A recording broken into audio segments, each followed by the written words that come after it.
చేతులందు శీలలు కొట్టబడి ముళ్ళ మకుటము శిరస్సును పెట్టబడి నింద వేదన శ్రమలను సహించి యేసు చింది తనదు రక్తముని పాపముకై దీనుడై నిన్ను పిలచుచుండే దీనుడై నిన్ను పిలచుచుండే పేదనరు నిరుపము ధరించి తన వాచుటకు ఈన స్థలమే లేదు దప్పి తీర్చుకొన నీరు దొరకలేదు తన వాచుటకు ఈన స్థలమే లేదు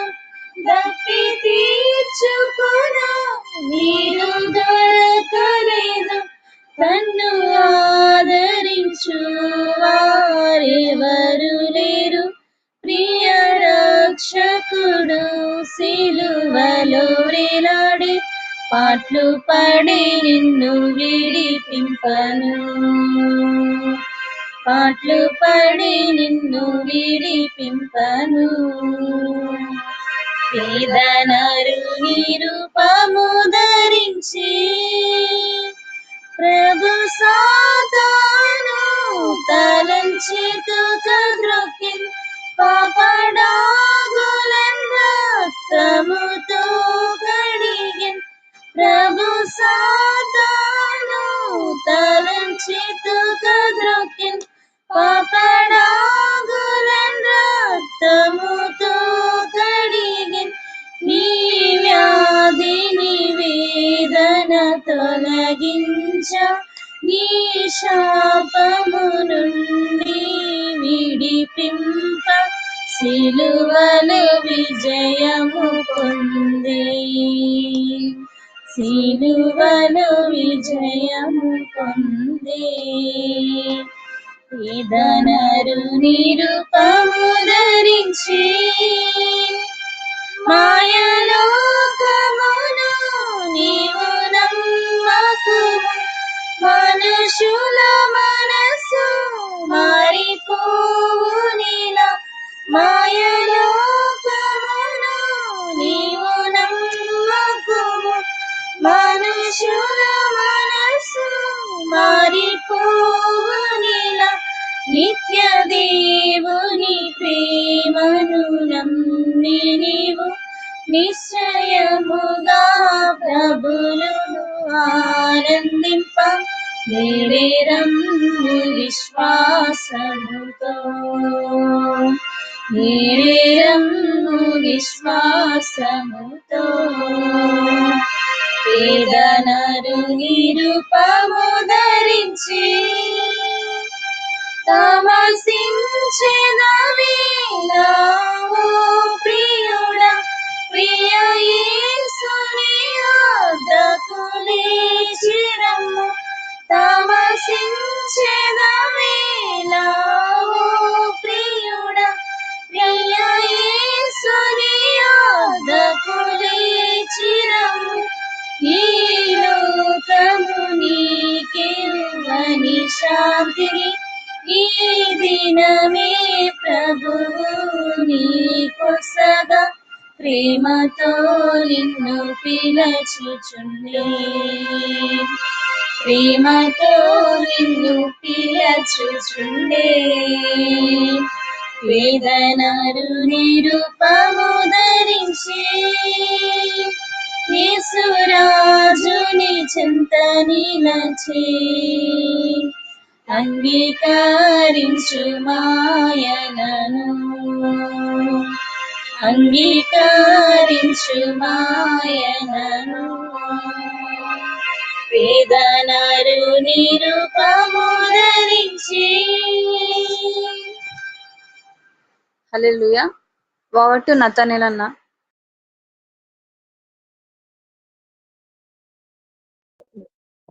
ఓకే అమ్మా.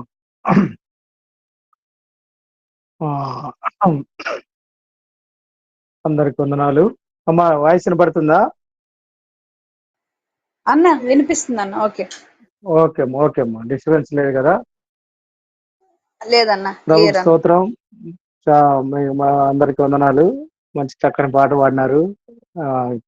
కీబోర్డ్ కూడా చక్కగా వాయించినారు ఎవరు వేసినారో. ఆ, చాలా రోజుల తర్వాత మళ్ళీ మిమ్మల్ని కలుసుకోవడము చాలా సంతోషం. ఈ సమయంలో కొంత వాక్యము మనం చూసుకుందాం. మనము దేవుని ప్రజలముగా దేవుని మాటలు వినుట కొరకై ఆయన సన్నిధికి వచ్చినాం. ఈ రీతిగా మనము సమకూర్చబడ్డాం కనుక దేవుడు మన అక్కర కొలది మన ఆత్మీయ క్షేమం కొరకు మనతో మాట్లాడేవాడు, మనల్ని దేవుని వాక్యం ద్వారా సరిచేసేవాడు, సరిదిద్దేవాడు, సమకూర్చేవాడు. కాబట్టి మన ఆత్మీయ జీవితానికి దేవుని వాక్యము ఎంతో ప్రయోజనకరమైనది. కనుక ప్రార్థన చేసుకున్నాము. ప్రేమల తండ్రి, మీకు స్తోత్రం. ఈ రాత్రికాల సమయంలో మీ బిడ్డలంగా మీ వాక్యం కొరకు మీ సన్నిధికి వస్తున్నాం ప్రభా. ఆయన నాతో మాట్లాడండి. బలహీనుడను నిష్ప్రయోజకమైన దాసుడను మీ బిడ్డలు ఎంతో ఆశతో నాయన మీ వాక్యం కొరకు వచ్చినారు. ఆశగల ప్రాణమును తృప్తిపరిచే దేవుడు నాతో మాట్లాడండి. మీ రక్తం బట్టి ధైర్యంతో మీ కృపను పొందినట్లుగా కృపాసనం మీదకి వచ్చుతుండగా సమయోచితమైన సహాయం దయచేయమని, నన్ను మమ్మల్ని అంగీకరించమని, జాయిన్ అయినటువంటి మీ వీళ్ళందరిని బట్టి వందనాలు. ఇంకా జాయిన్ కావాల్సిన వారిని కూడా సమకూర్చమని యేసు ప్రభు వారి ఘనమైన నామమున స్తుతించి ప్రార్థించి నా తండ్రి, ఆమేన్. అమ్మా వినపడుతుందా? డిస్టర్బెన్స్ వస్తుందా? ఏదైనా డిస్టర్బెన్స్ వస్తే చెప్పండి అమ్మా. ఓకే అన్న, ఓకే కంటిన్యూ. ఓకే అమ్మా, నాకు తెలీదు ఎందుకంటే నెట్వర్క్ ప్రాబ్లం ఉండొచ్చు.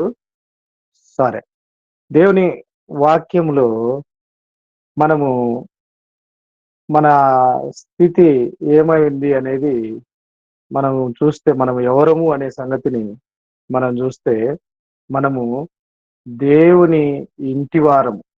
మనము దేవుని ఇంటివారము. మనము దేవుని బట్టి ఆయన ఆత్మ మూలంగా ఆ దేవునికి నివాస స్థలమై ఉండడానికి కట్టబడుచున్నాం. మనం దేవుని గృహము, దేవుని ఇంటివారం, దేవుని కుటుంబం.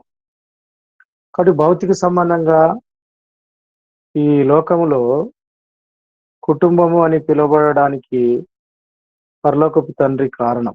అందుకని ఒక మాట ఉంటది, ఎఫెసీ 3:14 ఈ హేతువు చేత పరలోకమునందును భూమి మీదను ఉన్న ప్రతి కుటుంబము ఏ తండ్రిని బట్టి కుటుంబము అని పిలువబడుతున్నదో. కాబట్టి ఈ రాత్రి మనము కుటుంబము అని పిలువబడడానికి పరలోకపు తండ్రే కారణం. ఆత్మీయంగా మనం దేవుని ఇంటి వారము. ఈ భూమి మీద కూడా పరలోకంలో కూడా కుటుంబం అని పిలువబడటకు పరలోకపు తండ్రే కారణం. కాబట్టి ఈ రాత్రి సమయంలో మనము ఒక 2 కుటుంబాల గురించి చూస్తాం. 2 కుటుంబాలు, బైబిల్లో 2 కుటుంబాల గురించి చూస్తాం. కుటుంబము అంటే భార్యాభర్త, తర్వాత కొద్ది కాలానికి పిల్లలు. కనుక ఇది కుటుంబం. ఈ రాత్రి దేవుని వాక్యంలో 2 కుటుంబాలు చూస్తాం. మొట్టమొదట పాత నిబంధనలో ఒక కుటుంబము, క్రొత్త నిబంధనలో ఒక కుటుంబం. ఆ కుటుంబంలో భార్యాభర్తలు వాళ్ళ యొక్క గుణగణాలు, వారి యొక్క జీవిత విధానం చూస్తాం. మొట్టమొదట పాత నిబంధనలో మనం చూసే కుటుంబము మొదటి సమయాలు 25వ అధ్యాయము మనం చదువుకుంటాం. చూడండి, మొదటి సమయాలు 25వ అధ్యాయము మొదటి 3 వచనాలు చూస్తే, సమూయేలు మృతి పొందగా ఇశ్రాయేలు అందరూ కూడుకొని అతడు చనిపోయినని ప్రలాపించు రామాలోనున్న అతని ఇంటి నివేశనములో అతన్ని సమాధి చేసిన తర్వాత దావీదు లేచి అరణ్యమునకు వెళ్ళాడు. 2వ వచనం చూడండి. కర్మేలులోని మాయోను నందు ఆస్తి గలవాడొకడు కాపురం ఉండెను. అతడు బహుభాగ్యవంతుడు. అతనికి 3000 గొర్రెలు 1000 మేకలు ఉండెను. అతడు కర్మేల్లో తన గొర్రెల బొచ్చు కత్తిరించుటకైపోయి ఉండెను. అతని పేరు నాబాలు, అతని భార్య పేరు అబీగయలు. ఈ స్త్రీ సుబుద్ధి గలదై రూపసి అయి ఉండెను. అయితే చర్యలను బట్టి చూడగా నాబాలు మోటువాడు దుర్మార్గుడునై ఉండెను. అతడు కాలేబు సంతతివాడు. చూడండి, ఇక్కడ మన మొట్టమొదటి చూసే కుటుంబము నాబాలు కుటుంబం. నాబాలు కుటుంబం ఎవరు? ఈ నాబాలు అంటే, నాబాలు ఎవరు అంటే కాలేబు సంతతివాడు. కాలేబు సంతతికి చెందినవాడు నాబాలు, కాలేబు వంశస్థుడు. వాస్తవానికి ఈ నాబాలు అంటే అర్థము మూర్ఖుడు అని అర్థం. నాబాలు అంటే మూర్ఖుడు. కనుక వాస్తవానికి భౌతిక అతడు ధనవంతుడే, భాగ్యవంతుడే. అతనికి 3000 గొర్రెలు ఉన్నాయి, 1000 మేకలు ఉన్నాయి. ఆ భాగ్యవంతుడే, ఆస్తి గలవాడే.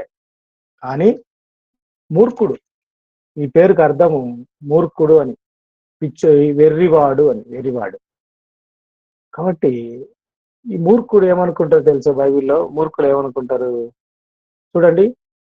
కీర్తనల గ్రంథము 14:1 చదవండి. కీర్తనలు 14:1లో మూర్ఖులు లేకపోతే బుద్ధిహీనులు ఏమనుకుంటారంట? దేవుడు లేడని బుద్ధిహీనులు తమ హృదయంలో అనుకొందురు. దేవుడు లేడని బుద్ధిహీనులు తమ హృదయంలో అనుకుంటారు. వాళ్ళు ఎట్లాంటి వాళ్ళు 14వ అధ్యాయంలో చూస్తావచ్చు. బుద్ధిహీనులు అంటే ఎబ్రి భాషలో మూర్ఖులు అని అర్థం. బుద్ధిహీనులు అంటే ఎబ్రి భాషలో మూర్ఖులు అని అర్థం. అంటే మూర్ఖులు అంటే చదురానులని కాదు, లేకపోతే తెలివిలేని వాళ్ళని అర్థం కాదు మూర్ఖులు అంటే. కాబట్టి మూర్ఖులు అంటే వక్రబుద్ధి గలవారు, వక్రబుద్ధి కలిగిన వారు. వాళ్ళ యొక్క స్థితి ఏంటంటే నైతికంగా భ్రష్టులు. మూర్ఖులు అంటే నైతికంగా, అంటే నైతికత లేని వాళ్ళు, భ్రష్టులు నైతికంగా. అంటే సత్యాన్ని నమ్మని వాళ్ళు. సత్యాన్ని నమ్మని వాళ్ళంతా భ్రష్టులే నైతికంగా. ఇలాంటి వారే అన్నట్టు. చూడండి, సత్యాన్ని నమ్మని వారు ఏమాత్రము వాళ్ళ మనసులో కూడా సత్యాన్ని ఎక్కనీయరు, సత్యముకు చోటు ఇవ్వరు. చూడండి, సత్యానికి చోటు ఇవ్వరు. కాబట్టి ఒక రకంగా మన మధ్యలో మనం ఈ భూమి మీద ఉన్నటువంటి అనేక మంది మనుషులలో నాస్తికులు కూడా ఇలాంటి వాళ్ళే. చూడండి, నాస్తికులు కూడా ఇట్లాంటి వాళ్ళే. నాస్తికుడు ఏమనుకుంటాడు తెలుసా? దేవుడు లేడంటాడు, దేవుడు లేడంటాడు. ఎందుకంటే వాడు నమ్మేది సిద్ధాంతాన్ని నమ్ముతాడు. దేవుడు లేడనే సిద్ధాంతాన్ని ఆ నాస్తికుడు నమ్ముతాడు. ఎందుకు నమ్ముతాడు? దేవుడు లేడని ఎందుకు నమ్ముతాడంటే వానికి ఏదో దేవుడు లేడు అని చెప్పడానికి రుజువులు ఉన్నాయని కాదు. వాడు రుజువు చేయలేడు, దేవుడు లేడు అని ప్రూవ్ చేయలేడు నాస్తికుడు. కనుక వాడు ఏం నమ్ముతాడంటే సిద్ధాంతాన్ని నమ్ముతాడు. అందుకనే అతడు చెప్పినటువంటి ఆ దేవుని పట్ల అతనికి ఏముంటదంటే ద్వేషం ఉంటది. దేవుడు లేడని చెప్తాడు కాబట్టి లేడని చెప్పిన దేవుని పట్ల అతనికి ద్వేషం ఉంటది, ద్వేషభావం ఉంటది. అదే మూర్ఖత్వం. చూడండి, బైబిల్లో కూడా యేసుప్రభువు వారు ఏం చెప్పినాడంటే ఇలాంటి వాళ్ళ గురించి యోహాను సువార్త 15వ అధ్యాయము 18వ వచనంలో చూడండి, లోకము నన్ను ద్వేషిస్తుందని చెప్పినాడు. 15వ అధ్యాయము 18వ వచనం యోహాను సువార్త.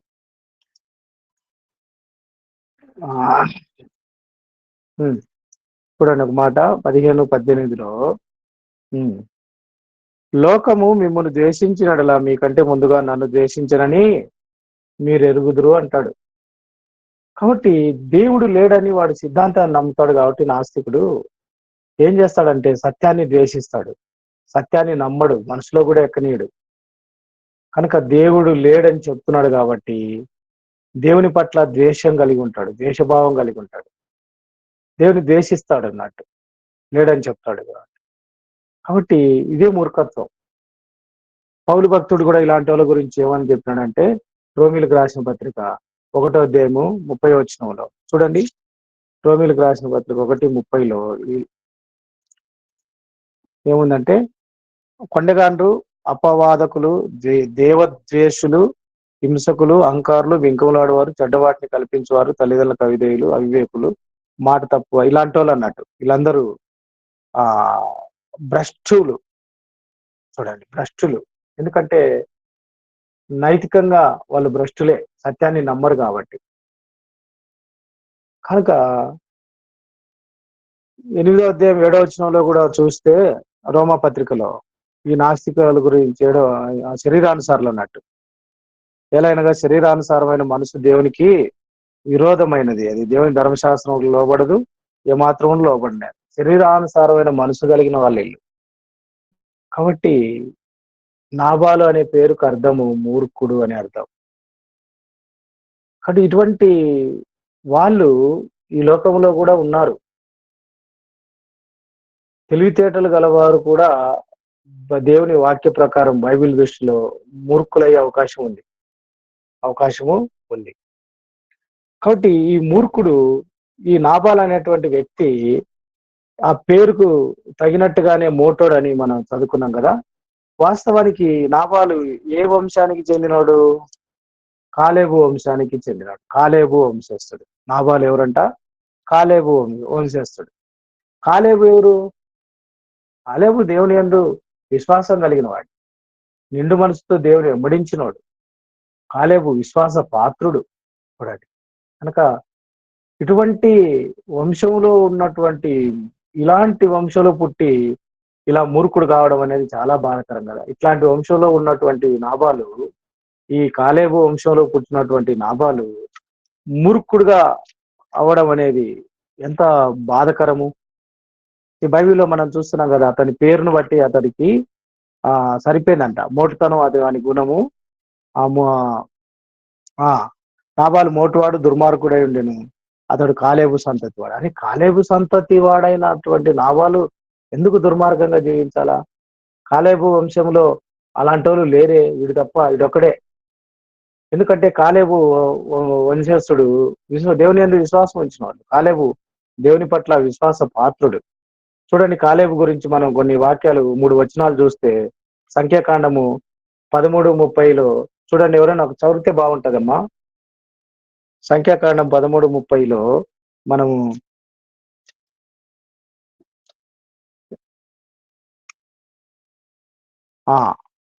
కాలేబు గురించి ఏమి రాయబడింది బైబిల్లో? 13:30. కాలేబు మోషే ఎదుట జనులను చదవండి అమ్మా. నెమ్మలపరిచి, మనము నిశ్చయముగా వెళ్తాము, దాన్ని స్వాధీనపరుచుకుందాము, దాన్ని జయించుటకు మన శక్తి చాలునన్ను. కనుక కాలేబు గురించి మనం దేవుని వాక్యంలో చదివితే, ఎందరో ప్రయాణం చేసినారు కానీ యెహోషువ, కాలేబు తప్ప ఎవరు కూడా వెళ్ళలేదు కదా కానానుకు. ఎందుకంటే దేవుని నిండు మనసుతో వెంబడించినాడు కాలేబు. అంటే దేవుని పట్ల అంత విశ్వాస పాత్రుడు, దేవుని పట్ల అంత విశ్వాస పాత్రుడు కాలేబు. అదే సంఖ్యాకాండం 14:24 వచనంలో కూడా చూస్తే ఒక మాట ఉంటది. 14:24లో ఏముందంటే, ఇప్పుడు నా సేవకుడైన కాలేబు మంచి మనస్సు కలిగి పూర్ణ మనస్సుతో నన్ను అనుసరించిన హేతువు చేత అతడు పోయిన దేశంలో అతని ప్రవేశపెట్టెదను. మంచి మనస్సు కలిగి పూర్ణ మనస్సుతో అనుసరించినాడంట దేవుని. అట్లాంటి వంశంలో పుట్టినటువంటి నాబాలు ఎంత మూర్ఖుడు, ఎంత దుర్మార్గుడు. ఆయన గురించి రాయబడింది దుర్మార్గుడు అన్న. మోటోడు అంట, దుర్మార్గుడు అంట. ఎంత బాధకరం కదా. విశ్వాస పాత్రుడు అయిన కాలేబు వంశస్థుడైన నాబాలు ఇంత దుర్మార్గంగా. కాబట్టి ఇలాంటి వంశంలో పుట్టినటువంటి ఇలా మూర్ఖుడు కావడం చాలా బాధాకరం. ఇలాంటి వంశంలో పుట్టిన నాబాలు ఈ మూర్ఖుడు కావడం అనేది చాలా బాధకరం చూడండి. కాబట్టి దేవుని వాక్యంలో మనము చూస్తే, ఈ నైతికత లేని వాళ్ళందరూ కూడా భ్రష్టులే. ఒక మనిషి భ్రష్ట స్వభావము అతడి సంతతికి సంక్రమిస్తుంది. సంతతి అందరికీ పిల్లలకు వస్తుంది. ఒక మనిషి యొక్క భ్రష్ట స్వభావం, శరీరానుసారమైన స్వభావం సంతతికి సంక్రమిస్తుంది. కానీ దేవుని కృప వల్ల రక్షణ పొందినట్లయితే అతడు పొందినటువంటి రక్షణను బట్టి ఆత్మీయత మాత్రము వంశపారంపర్యం కాదు. కనుక కృప వల్ల అతడు రక్షణ పొందినట్లయితే ఆత్మీయత అది అందరూ అటనే ఉంటారని కాదు, వంశపారంపర్యం కాదు, ఎవరిది వాళ్ళకే. కాబట్టి కాలేబు వంశస్థుడైనటువంటి నాబాలు దుర్మార్గంగా జీవించడము, మూర్ఖత్వం కలిగి జీవించడము ఎంత విచారకరం అంటే బాధకరం. ఇటువంటి మూర్ఖుడైనటువంటి నాబాలు మూర్ఖుడే.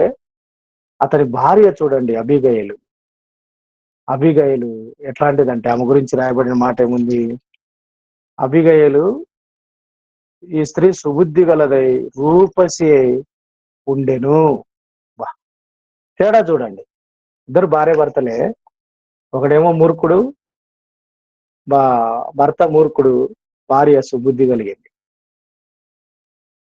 కాబట్టి ఈ అబీగయలు అనే పేరుకు అర్థం ఏంటంటే ఆనందానికి తండ్రి, ఆనందానికి కారకురాలు, ఆనందానికి తండ్రి అంటే ఆనందం కలిగించేది, సంతోషం కలిగించేది.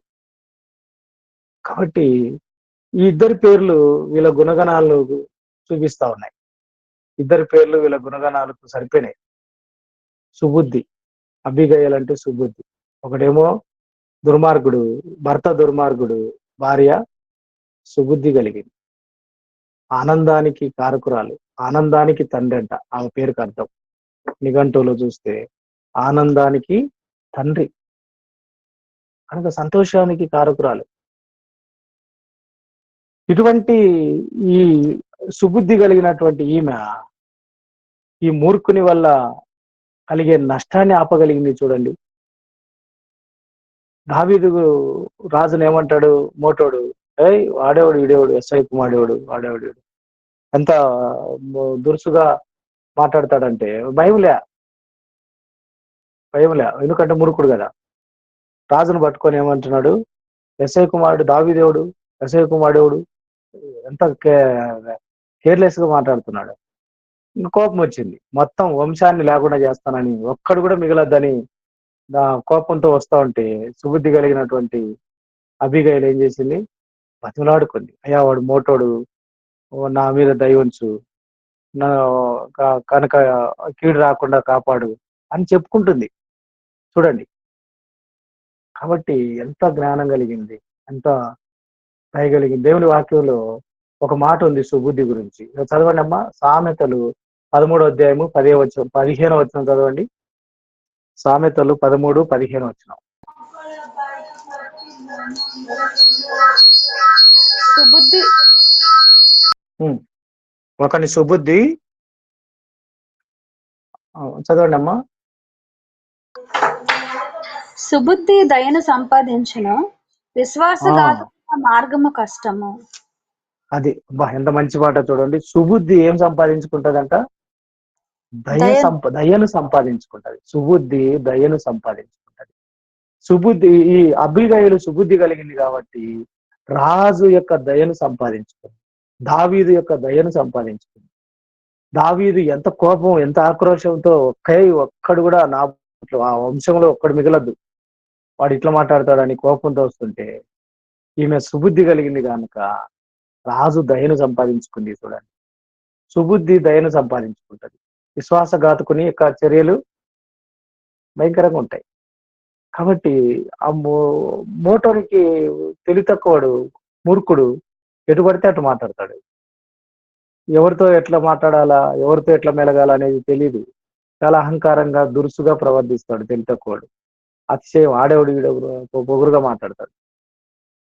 కాబట్టి ఒకవేళ ఆ మాట ప్రకారము ఒక దావీదు కోపము నిజంగా ఈ మోటోని మీదకి వచ్చింటే, మూర్ఖుని మీదకి వచ్చింటే ఒక్కడు మిగిలేవాడు కాదు. జ్ఞానం కలిగింది, సుబుద్ధి కలిగింది అబీగయలు, సంతోషానికి కారకురాలు అబీగయలు కాబట్టి దయను సంపాదించుకుంది. పోయి దావీదును వేడుకుంటది. కాబట్టి ఆ రాజు యొక్క దయను సంపాదించుకుంటది. మనకి చదువుకుంటే తర్వాత వచ్చినారల్లో కదా. ఆ కాబట్టి ప్రియమైన వాళ్ళని చెప్పేది ఏంటంటే, భార్యాభర్తలే గాని భర్త యొక్క గుణ గుణగణంతో జీవితం ఎట్లా ఉంది, భార్య యొక్క జీవితం ఎట్లా ఉంది.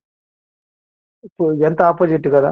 ఈమెమో మంచిగా సుబుద్ధి కలిగింది, అడేమో దుర్మార్గంగా ఉన్నాడు. భక్తి కలిగిన కుటుంబంలోనే ఉన్నాడు, భక్తి కలిగిన వంశంలోనే ఉన్నాడు, కానీ ఏమో చాలా మూర్ఖుడుగా ఉన్నాడు. బాధకరం. కనుక ఈ అబీగయలు సుబుద్ధి కలిగింది, తన యొక్క మూర్ఖుడైనటువంటి భర్త ద్వారా వచ్చే నష్టాన్ని, కీడును తప్పించగలిగింది. లేకపోతే ఒక్కడు మిగిలేటోడు కాదు. రాజు కోపం ఎదుట ఎవడు నిలబడతాడు, ఎవడు మిగులుతాడు? ఒక్కడు మిగిలేవాడు కాదు. చూడండి, అంత మాత్రమే కాదు, రాజుకు కోపాన్ని కూడా పోయేటట్టుగా దావీదుకు సంతోషం కలిగించింది.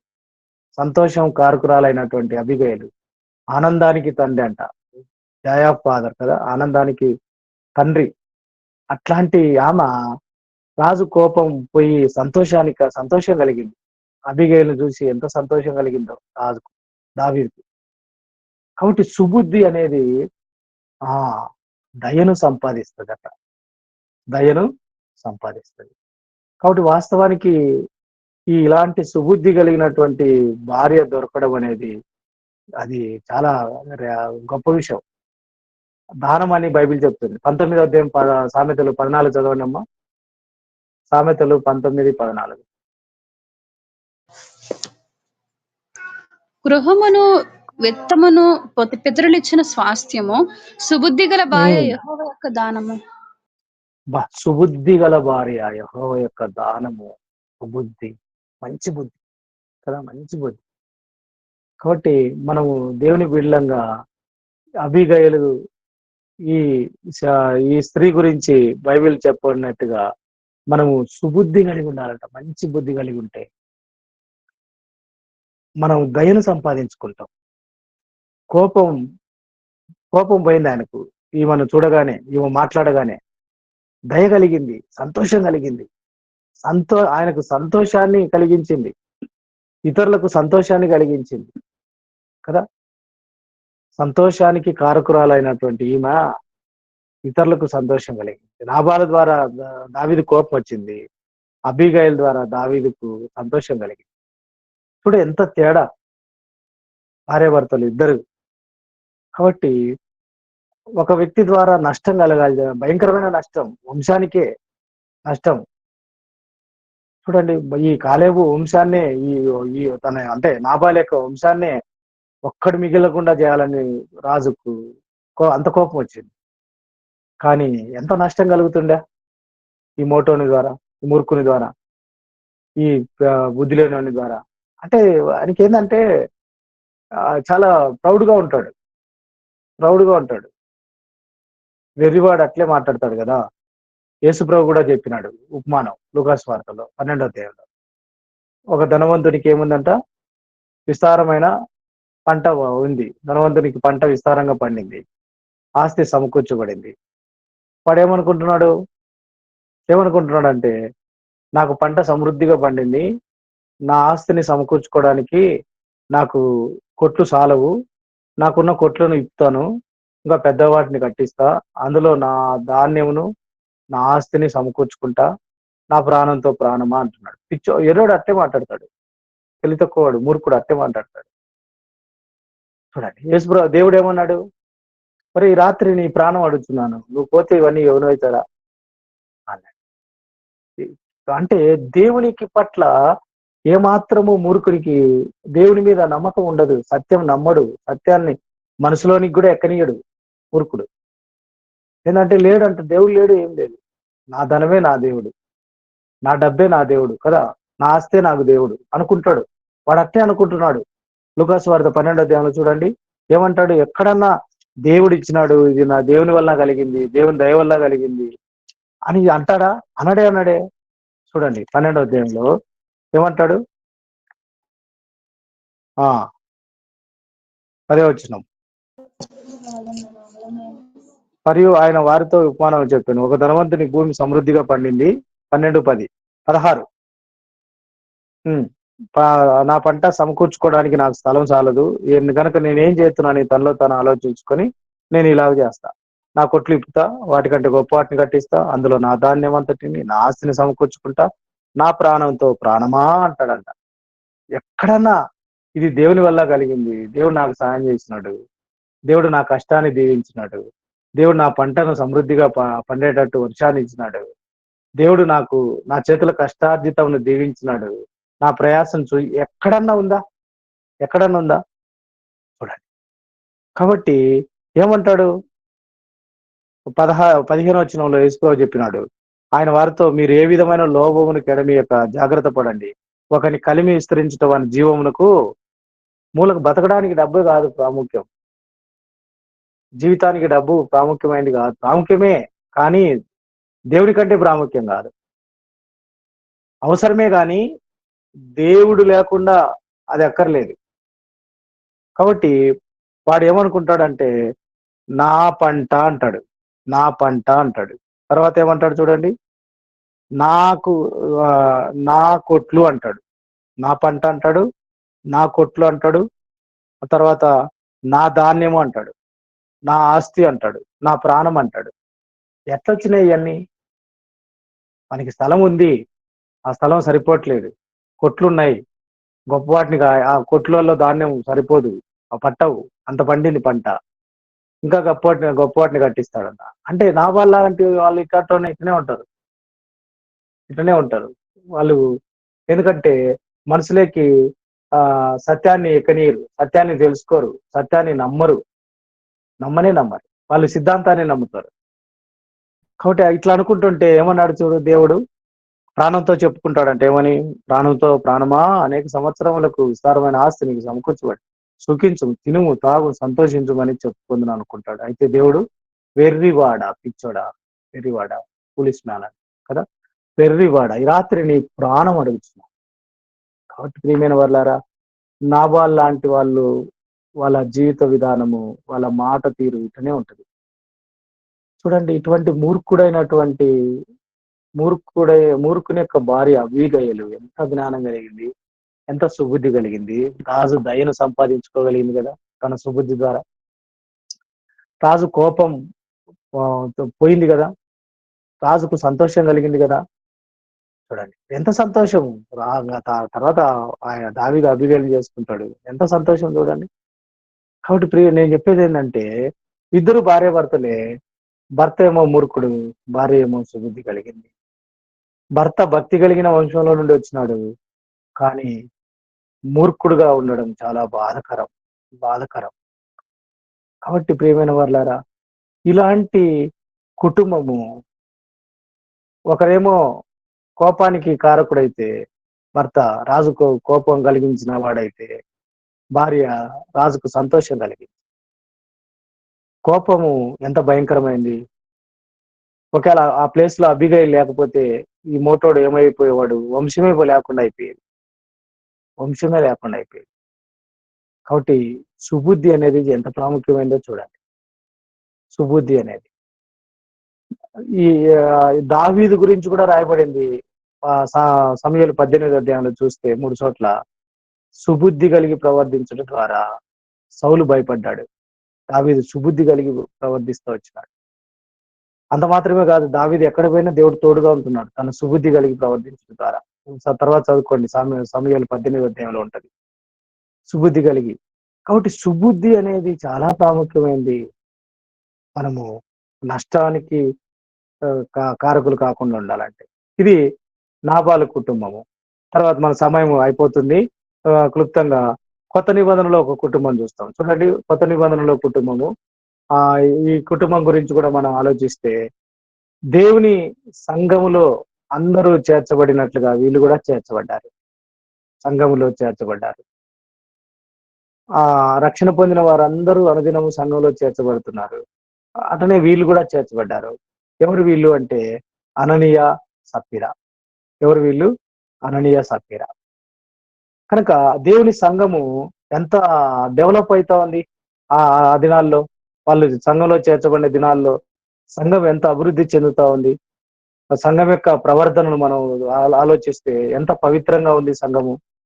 దేవుని ఆత్మతో నిండి ఉంది కదా సంఘము. అంత మాత్రమే కాదు, ఈ ప్రభువైన యేసుక్రీస్తు వారిని గురించిన సాక్ష్యం చెప్తుంది కదా, సాక్ష్యం బలపడతా ఉంది సంఘం. సంఘం అంతా డెవలప్ అవుతుంది, కానీ పాపము అంటే సంఘ అభివృద్ధికి ఆటంకం కలిగించేది పాపమే. పాపము తప్ప సంఘం యొక్క అభివృద్ధిని ఆటంకపరిచేది ఏది కూడా లేదు. అలాంటి పరిస్థితుల్లో ఇక్కడ సైతాన్ ఏం చేసిందంటే సంఘంలో చెడు విధానాలు ప్రవేశపెట్టే పరిస్థితి కనపడతా ఉంది. ఈ ఇద్దరు భార్యాభర్తలు అననీయ సప్పిరాలు, వీళ్ళ పేరుకు కూడా మంచి అర్థాలు ఉన్నాయి. అననీయ అంటే దేవుని దయ. ఎంత మంచి పేరు! దేవుని దయ అని పేరు పెట్టుకున్నవాడు దేవుని మోసం చేయాలని చూస్తాడే. చూడండి, అననీయ ఏం చేసినాడు? అపోస్తుల కార్యం 5వ అధ్యాయం 1 మనం మన సమయం లేదు చదవడానికి. 5వ అధ్యాయం 1, 2 వచనాలు, 3, 4, 1 నుంచి 4, 5 వచనాలు చూస్తే మనకు అర్థమవుతుంది. కాబట్టి అననీయ అనే పేరుకు అర్థము దేవుని దయ. కనుక సంఘం అభివృద్ధి చెందుతున్నప్పుడు వాళ్ళు ఏం చేస్తా ఉన్నారు? చదవండి, ఒక మాట చదవండి. 2వ అధ్యాయము అపోస్తుల కార్యం 44, 45 వచనాలు చదవండి. అన్న సెకండ్ 44, 45. విశ్వసించిన వారందరూ ఏకముగా కూడి తమకు కలిగినదంతయు సమష్టిగా ఉంచుకొనిరి. ఇదియుగాక వారు తమ చరాస్తిరాస్తులను అమ్మి అందరికీ వారి వారి అక్కర కొలది పంచిపెట్టిరి. అందరికీ వారి వారి అక్కర కొలది పంచిపెట్టారంట చరాస్తిరాస్తులను అమ్మి. ఇప్పుడు వారు తమ ఆస్తిని అమ్మి ఆ డబ్బులు కొంతైనా సంఘానికి ఇవ్వాలని ఏమన్నా బలవంతం చేసినారు ఎవరన్నా? ఏం బలవంతం ఏం లేదు, ఇష్టంతో చేయాల్సిన పని అది. ఎవరు వాళ్ళనేం ఫోర్స్ చేయలే. వాళ్ళ కలిగినదంతా సమిష్టిగా పంచుకున్నారు, వారి వారి అక్కర కొలది పంచిపెట్టినారు, అపోస్తుల పాదాల దగ్గర తెచ్చిపెట్టినారు, అందరూ తెచ్చిపెడుతున్నారు. మరి వీళ్ళకేమైంది? చూడండి, అబద్ధం అనేది ఎంత భయంకరమైందో చూడండి. అననీయ పలికిన ఒక అబద్ధము ఇది ఎట్టొచ్చింది? మరి అబద్ధము సైతాన్ నుంచి వచ్చింది. మనం గమనించాల, అబద్ధం అనేది సైతాన్ నుంచి వచ్చేది. ఎందుకంటే బైబిల్లో రాయబడింది, యోహాను సువార్త 8వ అధ్యాయం 44లో, అబద్ధమునకు జనకుడు వాడు అబద్ధం ఆరంభం నుండి అబద్ధం ఆడుతూనే ఉన్నాడు. వాడు అబద్ధానికి జనకుడు కాబట్టి అబద్ధం అనేది సైతాన్ నుంచి వచ్చింది. కాబట్టి అబద్ధం చెప్పమని సైతాను ఈ అననీయాన్ని ప్రేరేపించాడు. అబద్ధం చెప్పమని అందరూ ఎవరు ఇట్లా వీళ్ళ మాదిరి అబద్ధం ఆడలేదే. పోనీ వాళ్ళని ఎవరు ఫోర్స్ కూడా చేయలేదు కదా.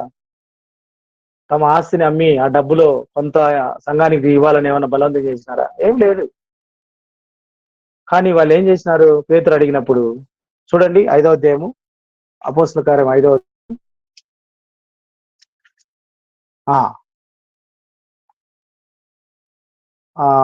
3వ వచనం చదవండి. అప్పుడు పేతురు, అననీయ, నీ భూమి వేలలో కొంత దాచుకొని పరిశుద్ధాత్మను మోసపుచ్చుటకు సాతాను ఎందుకు నీ హృదయాన్ని ప్రేరేపించును కదా? సాతాను ఎందుకు నీ హృదయాన్ని ప్రేరేపించింది? అది నీదే. అమ్మినప్పుడు అది నీ యొద్ద ఉన్నప్పుడు నీదే, అమ్మినప్పుడు కూడా నీ వశమైనది లేదా? అంటే దాని అర్థం ఏంది? నిన్నెవడు పోరు చేసినాడు? ఇస్తే లేకపోతే లేదు. నిన్నెవడు బలవంతం చేయట్లేదు కదా. సరే, అందరు చేస్తున్నారు, నేను కూడా చేయాలా చూపించుకోవాలని చెప్పేసి, ఏదో నేను చేస్తున్నానని చూపించుకోవాలని చెప్పేసి చేసేది కూడా చక్కగా చేయకుండా అబద్ధం ఆడతారే. చూడండి, అబద్ధం. కాబట్టి అబద్ధం చెప్పమని సైతాన్ అతన్ని ప్రేరేపించాడు. కొంత దాసుకో, ఇంతకే అమ్మినామని చెప్పు. అబద్ధాన్ని ప్రేరేపించినాడు, అబద్ధం ఆడమని అననీయకు. ఆ ప్రేరణకు అననీయ లొంగిపోయినాడు, సాతాన్ యొక్క ప్రేరణకు లొంగిపోయినాడు. ఇప్పుడు ఎవరితో అబద్ధం ఆడుతున్నాడు? పేతురుతోటి అబద్ధం ఆడు. అంటే దేవుని ప్రజలతో అబద్ధం ఆడడం అంటే దేవునితో అబద్ధం ఆడినట్టే. దేవుని సేవకులతో అబద్ధం ఆడడం అంటే దేవునితో అబద్ధం ఆడినట్టే. కాబట్టి అసలు మనము దేవుని ప్రజల పట్ల జరిగించేదంతా కూడా, ఏది చేసినా దేవుని ప్రజల పట్ల అది దేవునికి చేసినట్టే కదా. దేవునికి చేసినట్టే. ఇప్పుడు పేతురు అడుగుతున్నాడు, మీరు ఇంతకే అమ్మినారంటే ఇంతకే అమ్మినామంటున్నాడు. చూడు, మీరు ఇంతకే అమ్మినారంటే ఏమంటున్నాడు? మోసపుచ్చుటకు నీ నీ హృదయం ఎందుకు ప్రేరేపించును? నీతో ఉన్నప్పుడు అది నీదే కదా, అమ్మిన పిమ్మట కూడా నీ వశం వండలేదా? చూడండి, నీవు మనుషులతో కాదు దేవునితోనే అబద్ధం ఆడితివని వానితో చెప్పెను. అననీయ ఈ మాటలు వినుచునే పడి ప్రాణము విలువగా. అంటే అబద్ధము ఎంత భయంకరమైందో చూడు, దేవునికి ఎంత కోపం తీసుకొని వస్తుందో. అబద్ధం అనేది దేవునికి ఎంత కోపం తీసుకొని వస్తుందో. కనుక అబద్ధం ఆడటం ద్వారా సంఘంలో ఎంత నష్టం జరిగింది. వెంటనే చచ్చిపోయినాడు అననీయ. కాబట్టి వెంటనే చచ్చిపోయినాడు. అంటే దేవునికి అంత కోపాన్ని తీసుకొని వస్తుంది. సహించలేడు అన్నట్టు. అబద్ధాన్ని దేవుడు సహించలేడు. అబద్ధాన్ని సహించలేడు. ఎందుకంటే సత్యవంతుడు ఆయన. అబద్ధంకు ఆయన దగ్గర చోటే లేదు. ఇప్పుడు అబద్ధాన్ని సహించలేడు కాబట్టి అన్ని ఏమైపోయినాడంటే చచ్చిపోయినాడు. ప్రాణం కింద పడి ఏమైనాడంట, మాటలు వినుచునే పడి ప్రాణం విడిచిపెట్టేసి. బా, అంత భయంకరమైన అబద్ధం. కాబట్టి అబద్ధాన్ని దేవుడు ఏమాత్రము సహించడు. ఆమెను కూడా అడుగుతున్నాడు. ఆమెను కూడా ఏమన్నాడు చూడు, భార్య అయిన సపీరాతో ఏకమై పొలం అమ్మినాడు. ఇద్దరు ఏకీభవించారు. భార్య భర్తలు కలిసి ఉండాలా, ఏక మనసు కలిగి ఉండాలా, ఏకత్వం కలిగి ఉండాలా, అన్యోన్యంగా ఉండాలా, కలిసి ఉండాలా. దేవుని మోసం చేసే వాటిలో కాదు. దేవుని మోసం చేయడానికి కూడా వీళ్ళు కలిసినారు. కూడా ఎంత ఏమైక్యత ఇది. దేవుని మోసం చేయడానికి కూడా వీళ్ళు కలిసినారు. పోనీ ఒకడన్నా ప్రసంగిలో ఏం రాయబడింది? ఒకడు బలహీనుడు జత అనేది ఎందుకోసము? ఒకడు పడిపోతే ఒకడు లేపడానికి జత. అట్లాంటి పరిస్థితి కూడా లేదే. పోనీ నాబాల కుటుంబం అన్నా బెటరు, భార్య సుబుద్ధి కలిగింది. వీళ్ళిద్దరూ అధ్వానంగా ఉన్నారే. ఇద్దరు ఆరంభ విశ్వాసులే. ఎంత భయంకరము. రక్షణ పొంది కొత్తలోనే ప్రాణం పోగొట్టుకోవడం అంటే ఎందుకని? అబద్ధం. అబద్ధం. చూడండి, కనుక ఆమె ఏమంటుంది? చూడండి తర్వాత 7వ వచనంలో, అందుకు పేతురుకు 7వ వచనంలో ఏముంది? అప్పుడు పేతురు, మీరు ఈ భూమిని ఇంతకే మిత్రా అని నాతో చెప్పమని ఆమెను అడిగాను. అందుకు ఆమె, అవును ఇంతకే. బా, ఎంత భయంకరం కదా. కాబట్టి ప్రియమైన వర్లారా, అననీయ కుటుంబము, అననీయ అనే పేరుకు అర్థము దేవుని దయ అని పేరు పెట్టుకున్నాడు, కానీ దేవుని కోపం వచ్చింది. దేవుని కోపానికి గురైనాడు. ఆమెమో సుబుద్ధి కలిగి రాజు దయను సంపాదించుకుంది. వీడు దయాని పేరు పెట్టుకొని ప్రాణం పోగొట్టుకున్నాడు. దేవుని దయను నోసుకోలేకపోయినాడు. దేవుని దయకు ఏమాత్రము దేవుని దయను పొందలేకపోయినాడు. కాబట్టి ఎంత భయంకరము. ఈ సప్పీరా అనే పేరుకి అర్థం ఏంటంటే, మంచి అర్థం ఉంది. నీలకాంతం అంట. నీలకాంతం. ఇంకా ఇంకొక అర్థం ఏంటంటే సొగసు అని అర్థం, అందం. వాస్తవానికి అబిగయలకు ఈమెకు దగ్గర అర్థం ఇచ్చేటట్టుగా ఉంది. ఆమె కూడా రూపసే కదా, సంతోషానికి కారకురాలామా. ఈమె నీలకాంతము, సొగసు. ఎవరైనా ఇష్టపడతారు. అట్లాంటి పేరు కలిగినటువంటి ఆమె ప్రాణం పోగొట్టుకుంది అబద్ధం ఆడి. అబద్ధం అనేది ఎంత భయంకరమైనదో చూడు. దేవుని ప్రజలతో అబద్ధం ఆడితే, దేవుని ప్రజలతో మనం అబద్ధం ఆడితే దేవునితో అబద్ధం ఆడినట్టే. దేవుని సేవకులతో అబద్ధం ఆడితే దేవునితో ఆడినట్టే.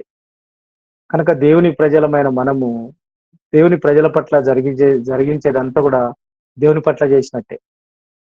ఇప్పుడు ఉదాహరణకి దేవుని కోపం తెప్పించినాం అనుకో, దేవుని ప్రజల నుంచి హింసిస్తే యేసుప్రభుని హింసించినట్టే. సౌలు గురించి అన్నాడు, నువ్వేలా నన్ను హింసిస్తున్నావు అంటే, నువ్వు నా ప్రజలను హింసిస్తున్నావు కనుక నన్ను హింసించినట్టే అన్నాడు. ఆ మత్తయి సువార్త 25వ అధ్యాయంలో చూస్తే, మిక్కిలి అల్పులైన నా సహోదరులు ఒకరికి చేస్తే మీరు నాకు చేసినట్టే అన్నాడు కదా. కాబట్టి ప్రియమైన వాళ్ళ అబద్ధం అనేది మంచిది కాదు. కుటుంబం నష్టపోయింది. ఏది మంచిది కాదు. మూర్ఖత్వం మంచిది కాదు, అబద్ధం మంచిది కాదు. వాడు మూర్ఖత్వం వల్ల రాజు కోపానికి గురి కావాల్సింది. సుబుద్ధి దయను సంపాదించుకుంది. వీళ్ళిద్దరూ దేవుని దయ నోచుకోలేకపోయినారు. దేవునికి సంతోషాన్ని కలిగించలేకపోయినారు. ఇద్దరు కలిసి మోసం చేసినారు. ఇది ఇంకా భయంకరం.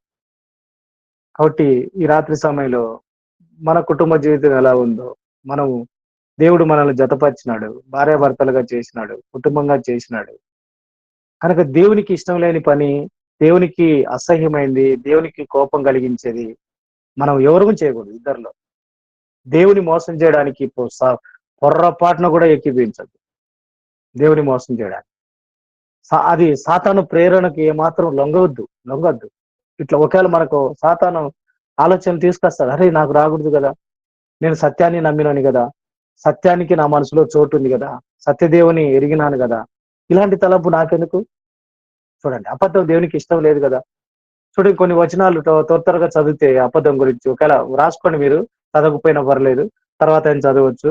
కీర్తనల గ్రంథం 5వ అధ్యాయం 6వ వచనంలో అబద్ధం గురించి ఉంటది. కీర్తనల గ్రంథం 5వ అధ్యాయం 6వ వచనంలో ఒక మాట చదవండి అమ్మా.